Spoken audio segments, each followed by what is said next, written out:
Thanks, Madeline. It's great to be here with all of you. Welcome to the TMC virtual seminar series. It's a delight for me, but it's a particular delight to welcome Dr. Natalie Carnes into conversation today. The first time I heard Dr. Carnes speak was at Baylor's Art Seeking Understanding conference several years ago. But I had been given her books by friends prior to this, including Motherhood, a Confession, and Beauty, a theological engagement with Gregory of Nyssa, which is a good example of the kind of book that is so rich that one stops annotating it because the whole thing would end up underlined and marked up. And this is no surprise, given the breadth of Natalie's work as a constructive theologian, invested in questions that cross the fields of aesthetics, feminism, and systematics. She has published several books, including the ones I mentioned, as well as Image and Presence, a Christological reflection on iconoclasm and iconophilia, and most recently, Attunement, the Art and Politics of Feminist Theology. And then Dr. Carnes was also recently featured in Plow's theme issue on the call of beauty, which you can actually find and read online under the title Icon or Idol, Examining Christianity's Love-Hate Relationship with Sacred Art. Natalie is a graduate of Duke's PhD program and was previously professor of theology, affiliate faculty member in women's and gender studies, and the director of the Baylor Initiative in Christianity and the Arts at Baylor University. There's no one else I'd rather learn from when thinking about beauty, suffering, the Christian life, and the work of healing today. So welcome, Dr. Carnes. Thank you, Brewer. That is an excessively generous introduction. I'm delighted to be here.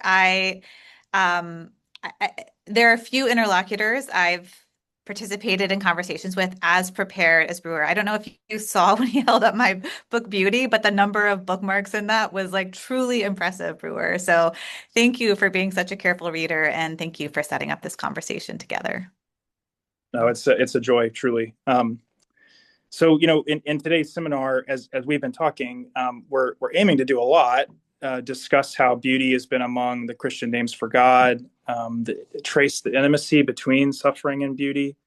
I'm hoping we have a chance to talk about the first hospital and the state of medical humanities today, and to draw these questions of beauty, suffering, and art into the Christian story of who God is and the call on healers to care for the suffering and the wounded.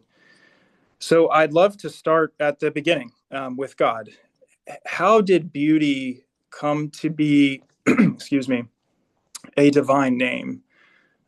Why is that act of naming important for the church in general and Christians in healthcare in particular? Yeah, there's this idea deep in Greek thought that beauty and is the other face of goodness, which is the other face of truth, which is the other face of unity.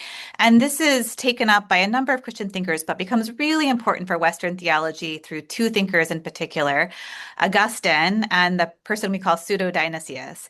And so you might remember, if you've read Augustine's Confessions, he has that really famous prayer, "Late have I loved you, a beauty so ancient and so new." And that's Augustine using beauty as a name for God in that prayer.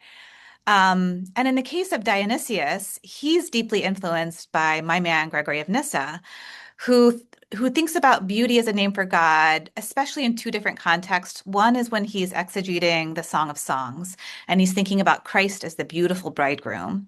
And another where it becomes really important for Dionysius is when he tells the story of Moses, and particularly Moses' ascent up Sinai. And why is it that Moses ascends up Sinai? Who is it that calls Moses up Sinai? It's beauty.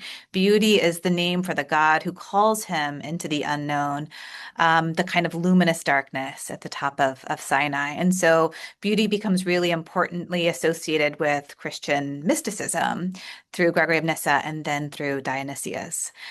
But it becomes like a question in healthcare, right? Because if God is beauty, what does it mean that that God, who is beauty, was revealed most powerfully in the Christian tradition on the cross? What does it mean to think about a beauty that has been wounded, that has suffered, that's been tortured, that's died? And so this intimacy of beauty with suffering really becomes a kind of question when we think about beauty on the cross. Mm. Yeah, you're making me think of I worship in an Anglican space, and last Sunday was Transfiguration Sunday, and so we our bishop led us through the passage where Christ is literally bright alongside of Moses and Elijah, and yet there's also this sense Mhm. of terror and Yeah. expectation on the part of the disciples, and um, it's not only luminosity. It's like there's other things going on here. So Yeah, I yeah, it's please. like an excessive luminosity, right? It's kalos kale, beauty calls, and beauty calls beyond. Beauty's calling is so powerful because the God that beauty names is infinite, right? So not even luminosity can contain God. Not even light is big enough to express who God is. And so it's a light that's unlimited by light. It contains darkness as well, which is how Gregory talks about it as a kind of luminous darkness. Hmm. I wonder. I mean, it connects to the other question I wanted to ask you, certainly related to the most recent article you had in Plow about this kind of tension between light and dark, and even between Mhm. idolatry and iconography, and just Yeah. the church's somewhat discomfort with art over time. And the Theology, Medicine, Culture Initiative, we just launched the Healer's Vocation, which is a small group for Christians in healthcare, last fall. And the reason I bring this up is that we lean into the via pulchritudinus, or the way of the beautiful, not only as a kind of design principle, but as a spiritual posture, inviting Christians to explicitly name beauty early, to gather over prayer and scripture and shared meals, but also to intentionally sit together and contemplate together beautiful things, literally visual art, poetry, though in some cases music. And we've been delighted to hear how this awakens the imagination and nourishes the heart of healthcare workers who are joining these groups. But my sense, having grown up I grew up in the Southern Baptist tradition, and then kind of uh, living within the Reformed world in college, and now worshiping in an Anglican space. It's been fascinating to see this kind of tension over integrating beauty, art, and Christian practice. And it's presented some challenges in church history. Can you give us a brief overview of those challenges, that tension, and more to the point of this conversation, and especially what you just said, how Christianity's love-hate relationship with sacred art affects our relationship with the poor and the sick, and with the ugly and the broken?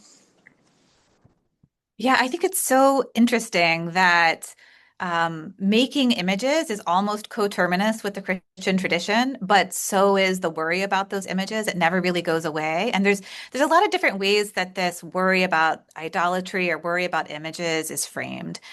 And one of them could be like the Augustinian way, where if for Augustine, all of creation, particularly in its beauty, can be a sign for God.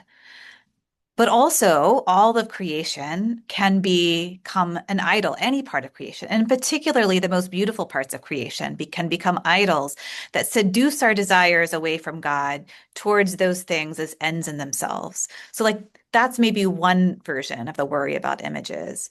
And then there's the more Dionysian version would be that, like, well, if God is bigger than any representation, then the danger is you get kind of stuck. You stop sort of ascending the mountain. You start thinking that there are terms like light which can actually contain divinity.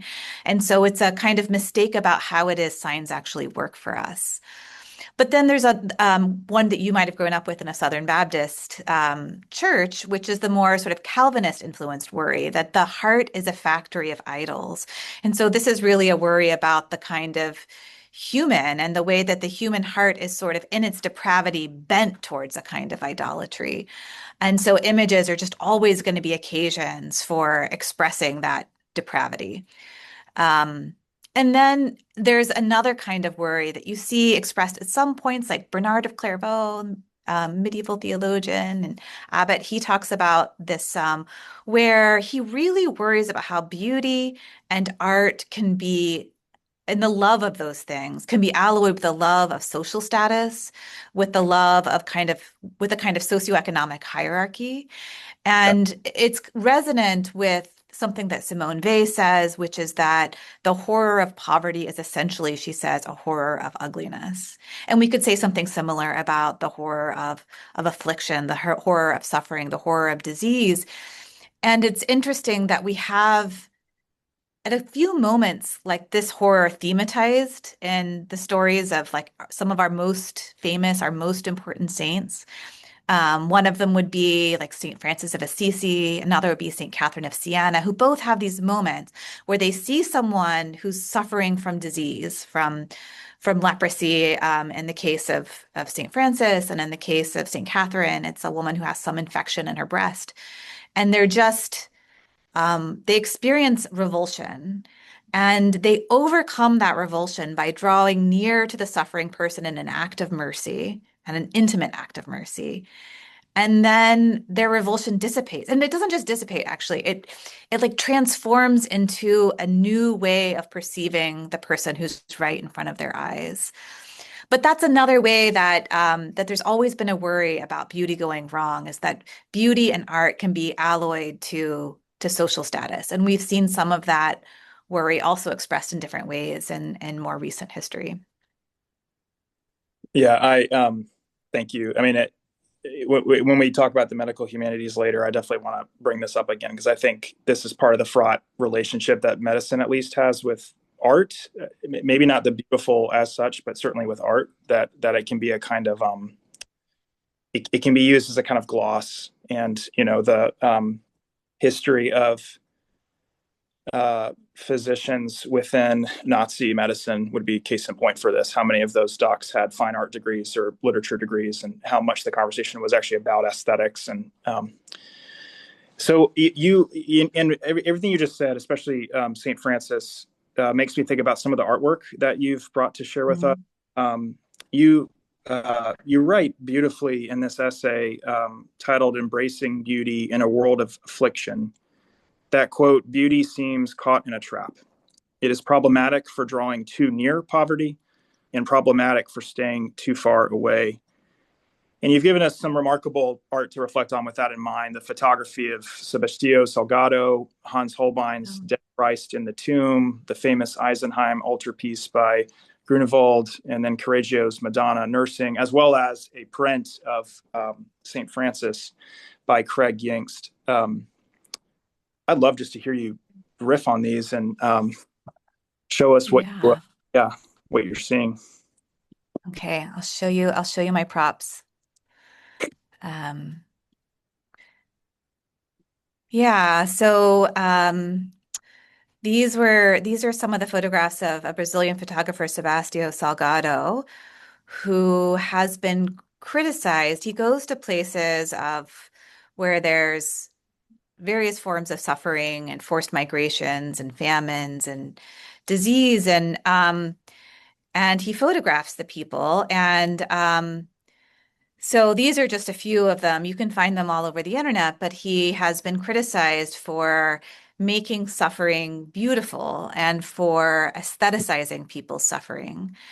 And his defense has been, well, you were looking away from these people before. At least now you're looking at them. Um, but then there's been questions about like, well, what exactly are you looking at? Are you looking at these people and their suffering? Are you looking at the artistry of Salgado? What does it mean that Salgado is named and the people are not? Who is this Hmm. actually redounding to? Um, the this story that you're alluding to that I'm very interested in is a story by Coetzee, the South African novelist, from his collection of stories on Elizabeth Costello and academic. And one of the stories features Elizabeth Costello and her sister, who's a nun, Sister Bridget, and they're in this argument about beauty, about humanism. And Sister Bridget, she lives in South Africa, and she is a nun who's become famous because basically she started this kind of children's hospital that combines traditional healing practices with the healing practices of modern medicine or of Western modern medicine. And and Elizabeth Costello is there because she's a novelist and she's receiving some kind of award. And they get into this argument because Elizabeth Costello notices that there's this carver that works for Sister Bridget, and this carver, all he does is carve the crucifix over and over and over again. And Elizabeth thinks that this is just kind of like gruesome to be focused on death.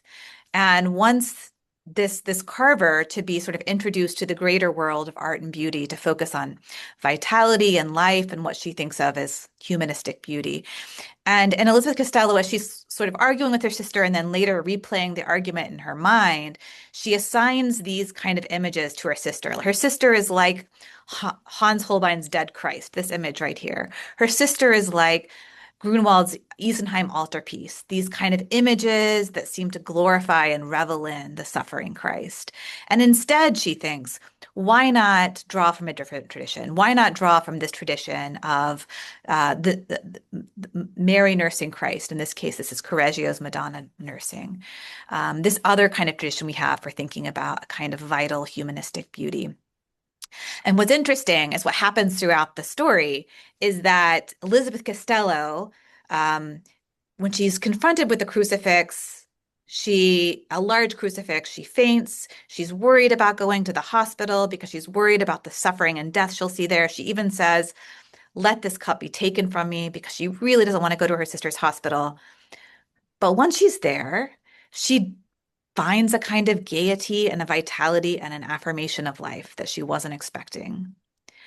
That's not so dissimilar from Correggio's Madonna's nursing. And and similarly in her head, when she's returning to like a memory that she has of like, this is the kind of thing that I want you to do. This is the kind of like vision of beauty I want you to have. She remembers this time when she sort of plays the role of Madonna nursing.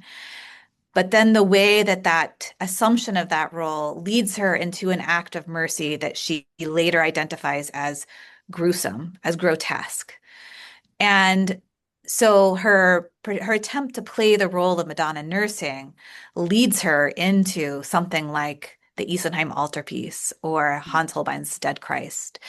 And so it seems that the opposition between these two paintings that she's trying to hold on to, it ends up kind of crumbling over the course of the narrative. She can't sustain it. For some reason, Madonna nursing turns into the Isenheim altarpiece. The Isenheim altarpiece turns into Madonna nursing. And like the story doesn't really have resources for understanding why does that happen? But of course the Christian tradition does.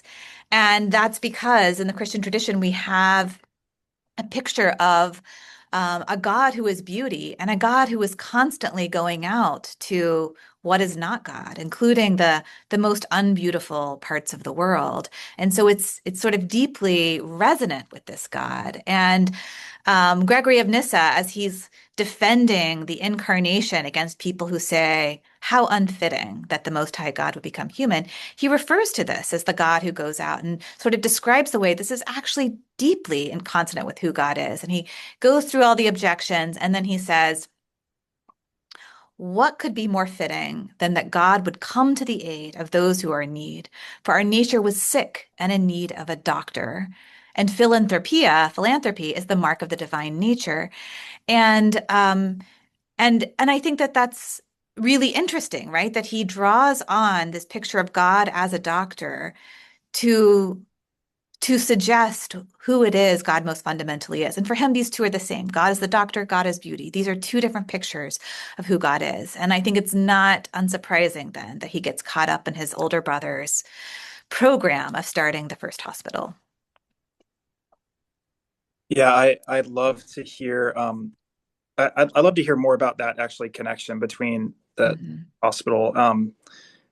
The We just had three TMC fellows, Pfeiffer Nicholson, Brendan Johnson, Kyle Paterbon, published a wonderful piece alongside of our own Brett McCarty. And it's titled Pursuing Excellence in Healthcare Using Fourth Century Wisdom to Transform Modern Medicine. And they draw on the ancient example of the first hospital, the Basileus, founded by St. Basil, to bear a kind of disruptive witness to what medicine considers excellence today. And Basil was brothers with Gregory of Nyssa, the subject of your theological account of beauty.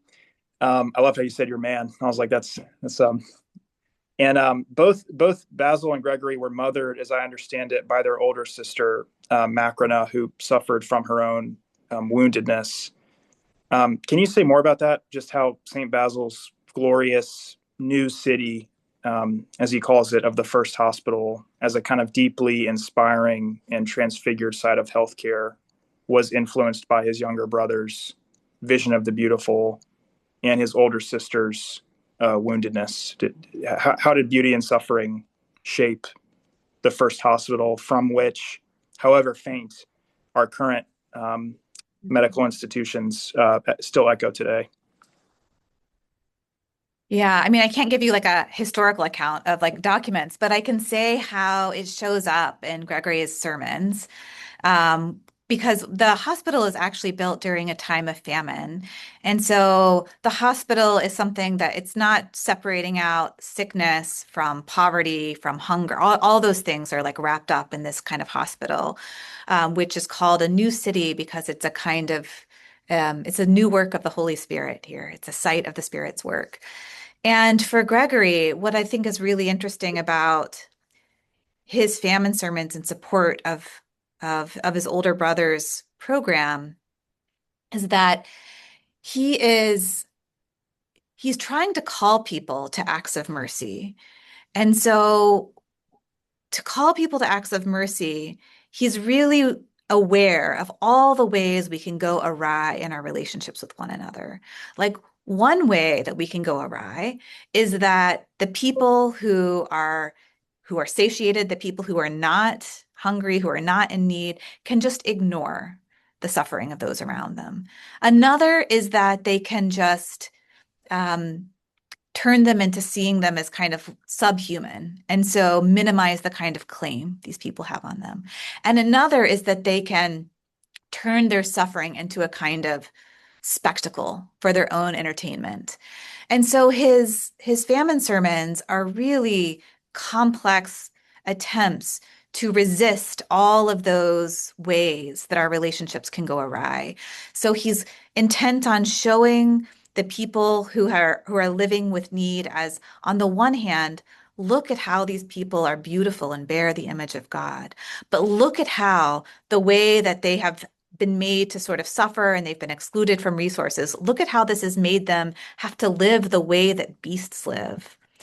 And look at the way that this has affected their bodies. But then look at the ways that your way of looking at them has, in fact, turned them into people who have to spectacleize their suffering just to get you to pay attention, to give them money. And he's like moving back and forth between all of these different ways and turning people on their own sort of vision as a way of calling them to what he identifies finally as the locus of beauty, which is beauty is that site of mercy, that site where the people who are bloated by their own greed meet the people whose bodies are racked by their hunger in this act of kind of mutual healing.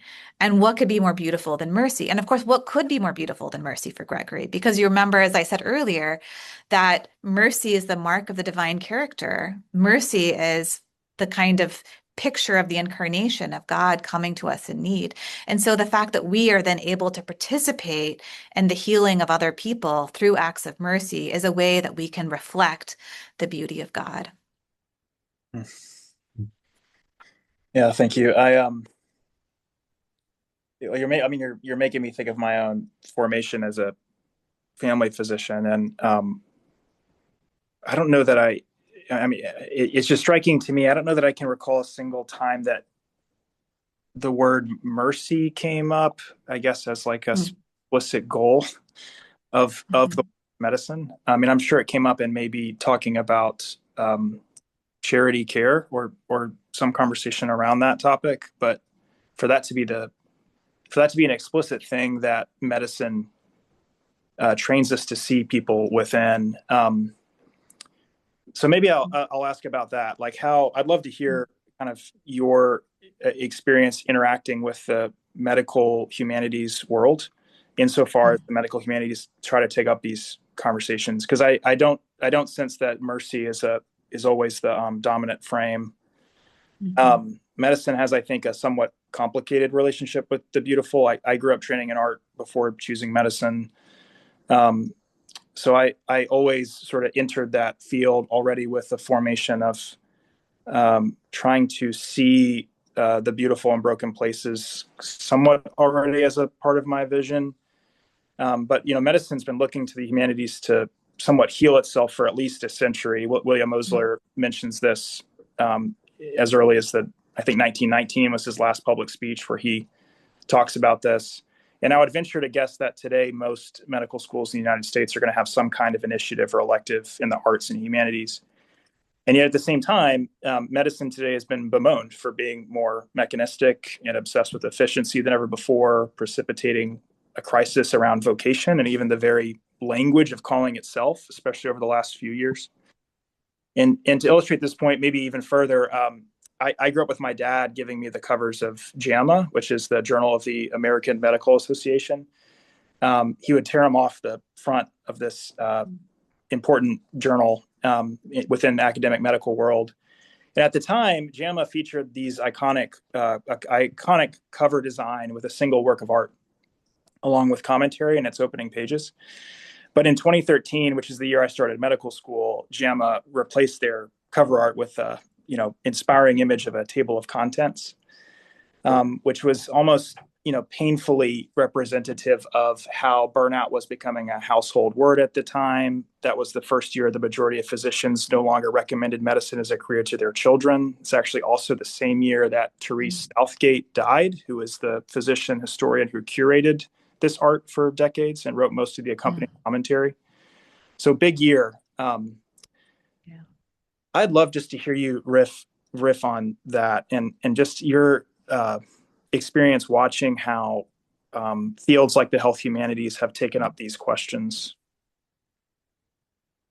Yeah, I mean, I bet, Brewer, that you have probably greater insight into the world of the medical humanities and what it's doing well and how it can improve than I do. I did at Baylor get a number of medical humanities students, um, and they would come into my Christianity arts class in particular, and I found them students of like immense, with a real sense of vocation. I imagine that's true of a lot of undergraduates who are pursuing medicine. Maybe not all. I don't know. Maybe medicine gets really caught up with status stuff too.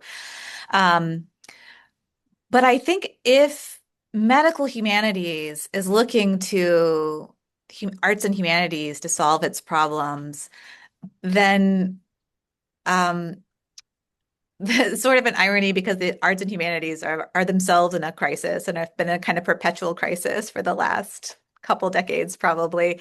And I think part of it is that like there's really good training that can happen in the arts and humanities. There can be the training to be able to look at and engage with a text or an artifact with sympathy, with criticism, to really be able to look and attend well in a way that has analogies, I imagine, with what you're doing in medicine. But ultimately, it's a kind of formation and a type of intellectual virtue. It's not a formation into a kind of moral virtue. So there's only so much that the arts and humanities are going to be able to do to be able to create more merciful physicians. They can train physicians into a kind of gazing and paying attention form of attending that is akin to mercy and that can prepare for mercy, but it's not mercy. And it's very easy to stop there. I mean, you can look at the kind of ranks of arts and humanities professors and probably learn that it's not that this class of people is more virtuous than your normal everyday person just because they're studying texts and artifacts that are beautiful and worthy of attention. There's something else that needs to happen. And so anyway, so I think there's a lot that the humanities and arts can do, but I don't think it's going to be able to solve a problem about, for example, the absence of mercy in the medical humanities training program. That's a moral problem. And I think our institutions and schools both like to talk about formation and I think are probably really nervous to get into talk about actual morality. That's not just medical ethics and a kind of um, yeah, I mean, medical ethics is a field and has its parameters, and I don't know how to name what the parameters of medical ethics and bioethics that feel safe to medical schools are. But in my conversations, sometimes with bioethicists who teach sometimes in medical schools, there's a whole deep questions about morality that's hard to actually address in a medical school. And how do you deal with the fact that there are these questions that my colleague at Baylor, Devin Stahl, would tell me that you ask medical students at the beginning of their formation how they feel about um, wow, certain kinds of like gray issues about like I'm not sure, maybe like mm, I wish I could think of the example now, but I can't. But the point was at the Yeah. beginning of their medical training, they're like um, they have all sorts of moral qualms that by the end of their medical training, those qualms have been beat out of them in a way. And so, yeah, so sometimes these questions about morality make things inconvenient for institutions. And I really don't know what would mean to robustly include people's moral qualms and to pay attention to those moral qualms in a person's education, or to make institutions want that. That seems like a really big change we'd be asking for. This is fascinating to me for so many reasons. Partly because a book that I really mean this. I'm not exaggerating. Elaine Scarry's On Beauty and Being Just changed my life as a med student. And I take that book to say very much that what we pay attention to and the forms of the beautiful that we submit ourselves before, you might say, have an inevitable ability to move us. So they literally do kind of Mhm. push you over the curb. I mean, the language of something beautiful arresting us and stopping us in our tracks. And at the same time, the language of something beautiful moving you where you have that um, that sense of wanting to step into the thing you are witnessing or to merge with it in some way, to reach out and touch it, and sometimes actually not to that the thing is so beautiful you have this impulse of like I've got to not touch it, and how wounds echo that weird tension of there's sometimes a patient will present to me and the pain is such that it's all I want to do to reach out to it. But then there's also this dual impulse of like, I need to pull back. And then it requires something more like discernment. Mm. So I'm rambling, but I just realized this morning, Mako Fujimura has a book on beauty and justice Mhm. coming that I have not yet read. But I guess I hear on the one hand this renewed interest in the kalos, the kalon, the beautiful and Mhm. the good, and how witnessing beautiful things seems to have an inevitable impact actually on if we are to go forth in the world as more just and merciful creatures. And on the other hand, this tension that I read in folks like Ben Snene has a little book on aesthetics where he says Mhm. aesthetics is never about what we are to do. It's simply what you pay attention to. And he just flat out refuses to engage this idea that aesthetics has ethical import. So I'm saying too much, but can Yeah. you help us unpack that? Like seemingly Yeah. back to where this conversation began, divine names, the good, Yeah. good and the Hmm. beautiful, and yet Yeah. that's not how it's playing out on the ground. Yeah. Yeah. Elaine Scarry interestingly writes about her two most famous works are the work on beauty and the body and pain. And she describes being able to do those two different kinds of works, her writing and teaching on beauty, her writing and teaching on pain, as a kind of not a dialectic, but that the work on beauty sort of fortifies her to be able to do the work on the body and pain, which then she returns her to her work on beauty, which I think is really interesting. I mean, I think that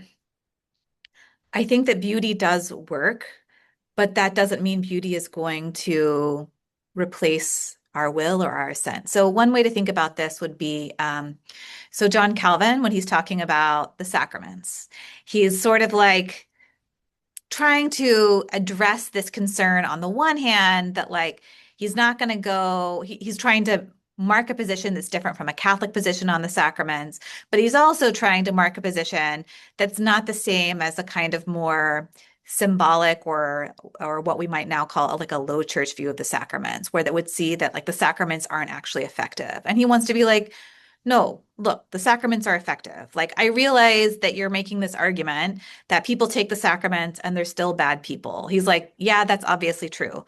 But like, people also go to sermons and hear the word of the Lord preached and then still go and decide to be bad people. And he's like, does that mean that the word of the Lord is not effective? No. That means that we are given the capacity to say no to the Lord. And that's a kind of gift that God has given us.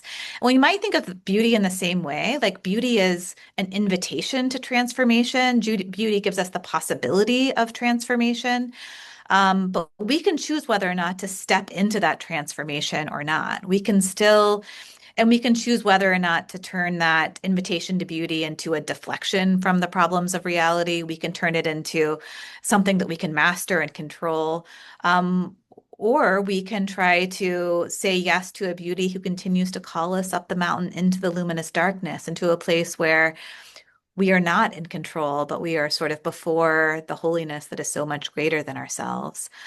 Um, but but that is just an invitation, and we're free to say no. Yeah, beautifully said. I the Eisenheim altarpiece you showed us. I'm reminded of Gerard Richter, this great artist who he apparently said art is our greatest hope in front of this altarpiece. Now Richter Hmm. himself is an atheist, but just that the image of this great figure of art in our time pointing over his shoulder to a painting that features, we're here in the first week of Lent, John the Yeah. Baptist being a figure that comes up in the Hmm. of Lent. He's pointing to Christ crucified. And I take so much of your work on beauty to be a willingness to be, I don't know if that's even the right word. Can one be willing to be transformed by love, but just to be Hmm. overwhelmed by love, to be caught up in that Hmm. grace. Yeah. You I'll said, show that image. oh You're sorry, I was gonna show that one, yeah, that image you're referencing with John the Baptist right there pointing to the Christ. and I'll say too, people, Yeah. a part of this that doesn't get as much airtime I've found is the I guess it's when it's closed, but the figure of Christ resurrected with Hmm. wounds still in the resurrected body, and the way that he painted sort of light emanating from the wound. But Hmm. you said something on about reality that I'd love to tug on a little bit. The the kind of Christian healer's relationship with reality as it is, and some of these tensions Hmm. between wanting to escape reality versus engage it, wanting to Hmm. maybe hold it at bay because we sense Hmm. there's a kind of threat or a cost, I suppose. Yeah. Ben Lerner, who's a poet and author, he just went through open heart surgery for an aortic valve replacement last November. And he wrote this beautiful piece titled Cardiography. Victoria, you've been so kind to drop all these links in the chat. But this is in the New York Review of Books. And he said, he has this incredible line where he said, quote, "My only defense against reality to transform it into literature." And that line reminded me of something Charles Taylor writes in A Secular Age, where he worries that we give ourselves frisons while still holding the reality at bay. So we engage our art. We get frisons, or the like aesthetic chill bumps you get on the back of your neck Hmm. listening to a beautiful piece of music, something that haunts you. Um, and I think about poets like Jane Hirschfeld, Christian Wyman, Wendell Berry. These are folks who don't seem to be writing about defense from reality or holding reality at bay, and not even necessarily transforming it, but kind of like facing it as it is and stepping into its deep groanings in a kind of Romans 8 sense. Um, and I think this kind of, are the arts and humanities seen by healthcare workers as a tool for endurance, or are they seen as something that reorients our movements through the world? Um, I can see how transforming something into literature can be a deep form of accompaniment, but I can also see how transforming something into literature can be a way of escaping the Hmm. the way that beauty might make a call on our lives. Um, I guess that's more of a statement, but does that Yeah. question make sense? I don't know where I'm going. Yeah. I mean, I think part of what you're getting towards is the kind of way that the defending against reality and the leaning into reality are maybe more difficult to disentangle and maybe aren't even as opposed always as they might seem to be. That one way to understand what's happening with with literature, it's similar to, I guess, what we do sometimes with trauma, where we need to narrate it, we need to make a story from it, that it's a way of like a terrible thing happening to you can just be like a kind of assault on your nervous system, just a chaotic assault, right? And literature, in one way, holds it at bay, but holds it at bay so that you can see it, so that you can narrate it, so that you can find an eye again that can give shape to it. And then multiple things can happen, right? You can hold it at bay in a way that tries to sort of deny what happened, that minimize what happens, or you can hold it in a way that allows you to make meaning from it and find a way through it. And I think literature can function both ways, but I think that there is a real possibility for the ways that literature and art in general helps us to move through suffering, not by denying it, but by helping us find our subjectivity through it. Yeah, I love it. This is great. I mean, as I said, sort of growing up in art, interacting with framers as a teenager, and the artist, he was himself a sculptor and an artist, but his main vocation was framing. And I'll never forget going to his studio. I was probably 15, and he said, people forget that how you frame the artwork is like among the most important aesthetic tasks, and that's just what's coming to mind here is like Mm. your how you choose to hold that thing up. He always called it an aesthetic barrier that the eye has to travel from the wall to the artwork, and that it gives Mm. the soul time, you might say, to like Mm. somewhat prepare. And I know that might sound a little precious, but I think it's true. It's there's something powerful about that idea that Mhm. certainly echoes out into medicine and how we're trained to frame Mhm. the patient, how we're trained to frame wounds that present to us. Yeah. Um, Yeah. It's like the frame is it's like a threshold yeah, into the world of the artwork or something. yeah, I love it. Yeah. Um, Maybe I'd love to ask maybe one more question, and then I'm eager to hear Hmm. what folks want to ask. There's uh, this growing, folks, Christians might be familiar with C.S. Lewis and Gerald Tolkien, these great names in the Inklings, and famous for the Chronicles of Narnia and the Lord of the Rings. But a name that doesn't get as much attention is Robert Hayward. And this is the general physician to Gerald Tolkien, C.S. Lewis, and Lewis's wife Joy. And there's some, I'm a Lewis nerd, so I geek out about this stuff. But there's some exciting scholarship coming out from a physician scholar who also has an MFA named Sarah Odell in her forthcoming book, The Medical Inkling, where she's unpacking Havard's role in Tolkien and Lewis's imagination, and vice versa, how Lewis and Tolkien's imagination as Christian artists bled back into Havard's practice of medicine. And so I guess maybe the last question I'd love to hear you riff on is, as a constructive theologian, Mhm. if you were sitting down at a table with an artist and a physician, where would you want to see that conversation go? But between theology, medicine, and the arts. Mm. Yeah. I mean, that's a great question. I'm really interested right now. I'm thinking a lot about creativity and creativity in the way that it's connected with the kind of whole vision of flourishing. So creativity not as it's popularly thought of a lot of times, which I think the way it's popularly thought of is kind of caught up with romantic and colonialist legacies of this kind of autonomous man without any dependencies who comes and like makes his genius mark upon the world. But instead, a kind of a different vision of creativity that's also sort of exists in our sort of philosophical and cultural traditions.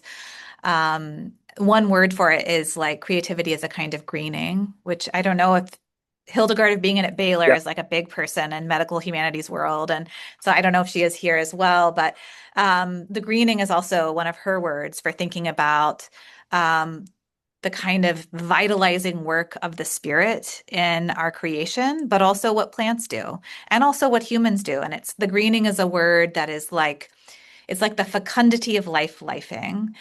And I'm interested in how this image of creativity as the greening connects a lot of the kinds of works that we do, including thinking about like the work of a physician as involved entailing a kind of creativity, but a creativity that is not um, the creative subject over and against the kind of creative or the non-creative object of the patient, but a creativity that is responsive to the creativity of the patient, including the patient's body, thinking about the patient's body is involved in its own kind of creative work that the the doctor is also participating in ways um and that is akin to what the kind of creativity that an artist also expresses, and kind of like what kinds of conversations and lives and artifacts are possible when we sort of imagine ourselves in this world where we're all called to creativity, as we're all sort of like called to express a kind of um, relationship of responsiveness to the creator God. And we're placed into this vocation of creativity together with a whole world, a whole creation that is already in its own ways expressing creativity. And how does that, what kind of relationship between the physician and the artist and the patient does that make possible when we think of creativity in those kinds of ways? That's lovely. Yeah, I thank you. I mean, I think, yeah, it inspires lots of thoughts. One of which is that as medicine endures a kind of crisis of trust, just even entering the room, approaching the patient in a spirit of kind of creative co-laboring, a sense of like brooding over the potential to heal or the potential to build something new together, but Mm-hmm. in a tangible way. And Mm-hmm. to your point about the greening, that is a word that we invoke here. Virginia Mm-hmm. draws on it in her book God's Hotel, about the way that patients near the end of life will have at times a kind of greening in the palliative space. And what does it mean to become the kinds of healers who can recognize those tender um, buds that are still eager for new life, even as life may be fading. Mm-hmm. This has been a delight, Dr. Carnes, to speak with Yeah, you. me too. I'd love to protect a bit of time for folks from the audience who may have questions. And I believe Victoria is going to help us maybe organize some of these. But let me see. So if you have any questions, feel free to drop them in the chat.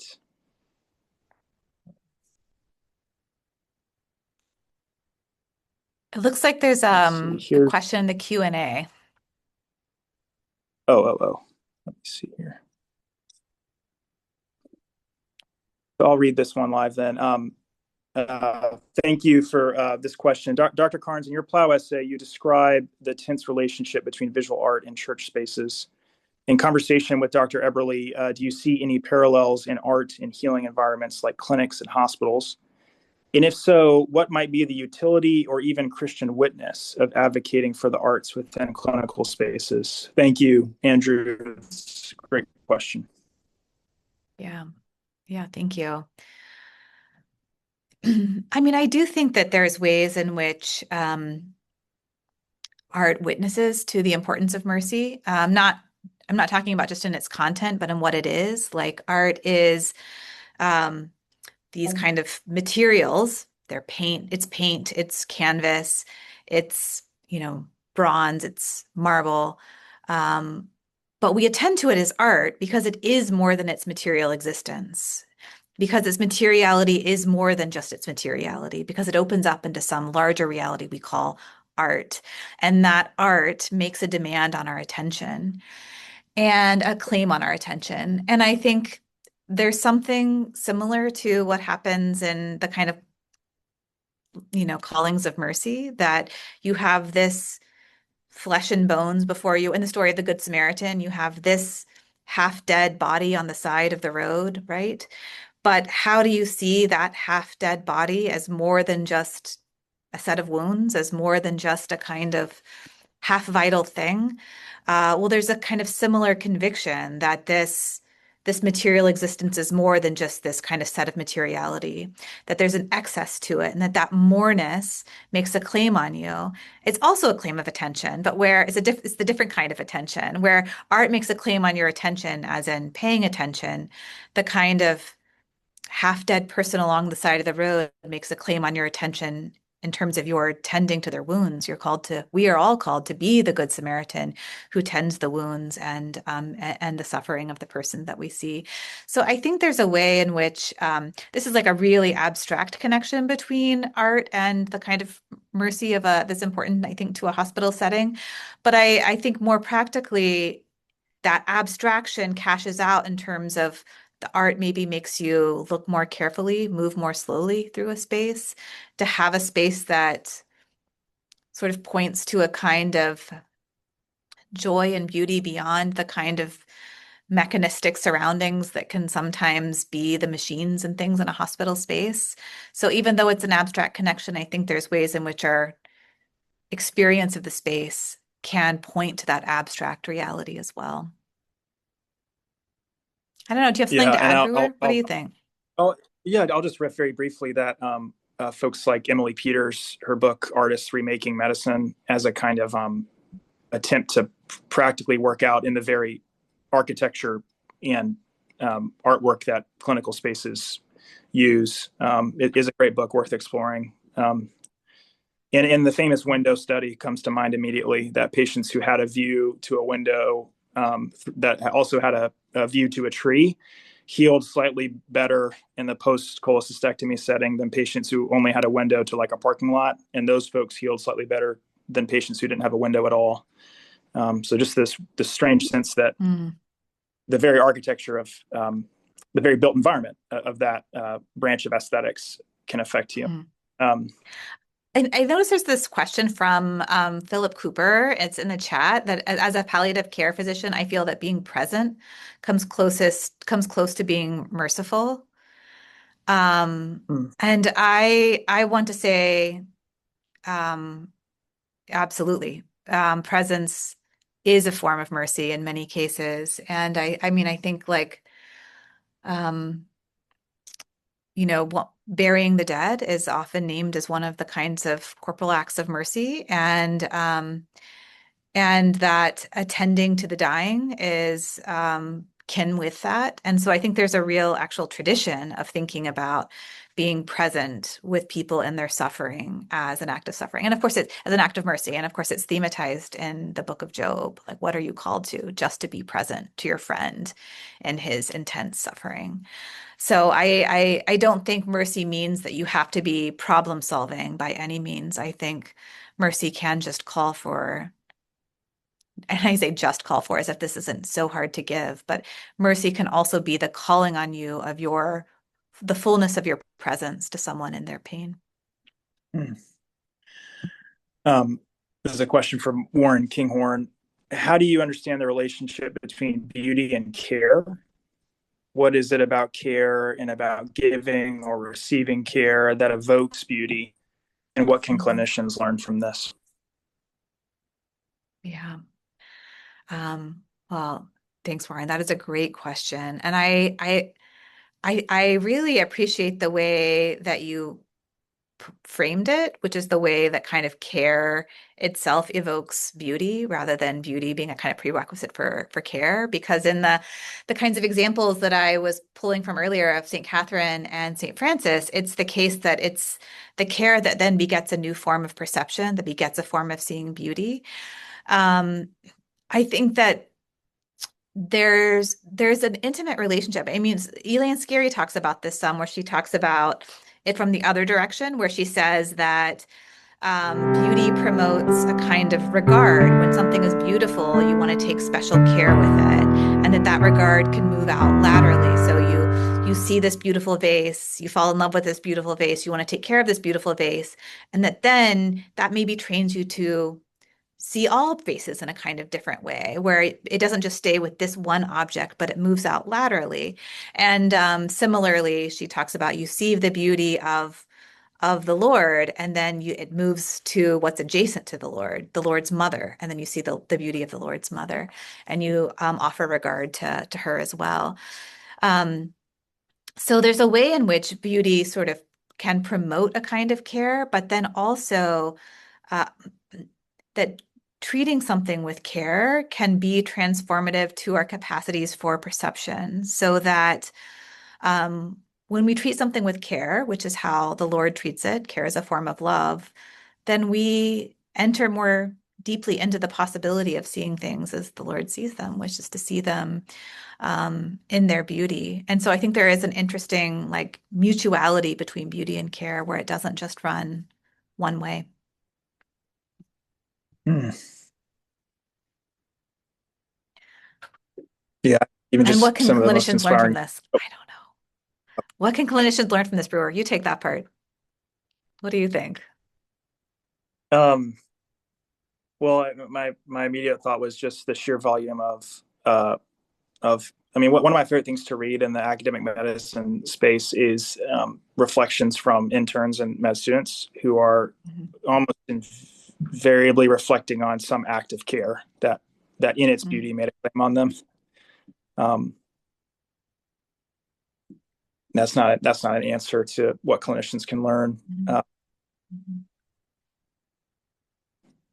Yeah, I mean, I guess maybe one thing is if they're mutual, but it's like an invitation into this relationship that clinicians, I imagine you just like in any other job, you just get so used to doing the things that experiences that used to be wondrous or horrific become muted and in that way.